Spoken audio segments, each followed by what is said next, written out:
சீரியல்களின் full எபிசோடுகளை Sun டிவியில் ஒளிபரப்பான உடனே எக்ஸ்க்ளூசிவாக சன் நெக்ஸ்டில் மட்டும் ஃப்ரீயா பாருங்கள்.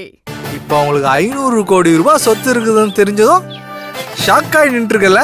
நான் ஒன்னும் ஷாக் எல்லாம் ஆகல. போய் சொல்லாத தேவி.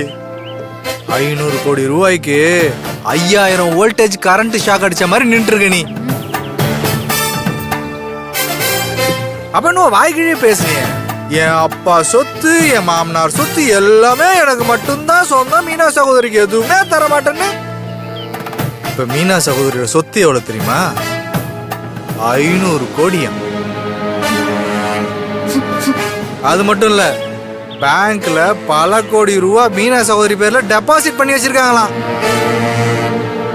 ஆனா எனக்கு இப்பதான் கடவுள் மேலேயே ஒரு நம்பிக்கை வருது.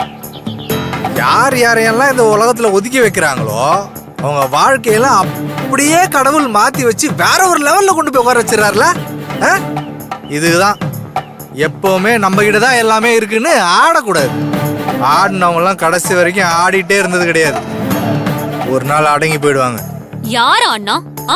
இப்ப என்ன, அவங்களும் என்ன மாதிரி பணக்காரி ஆயிட்டாங்க, அவ்வளவுதானே? என்னதா உன்ன மாதிரி பணக்காரியா? உன்ன மாதிரிலாம் இல்ல, அவங்க தான் உண்மையான பணக்காரங்க. பணம் இருக்கிறவங்க எல்லாரையும் பணக்காரங்களை ஏத்துக்க முடியாது தேவி. 500 கோடிக்கு எத்தனை சைபர்னு உனக்கு தெரியுமா? அம்மா, மீனா சகோதரி பத்தி என்ன சொன்ன? அவங்களும் என்ன மாதிரி பணக்காரங்க ஆயிட்டாங்களான்னு கேட்டேன். அதான் பணம் இருக்கிறவங்க எல்லாம் பணக்காரங்க இல்லன்னு சொன்னியே. அது கிடையாது. இவ்வளவு நாளா சகோதரிய அவ இவன் பேசிட்டு இருந்த, இப்ப அவங்க இவங்க மரியாதையா பேசிட்டு இருக்க.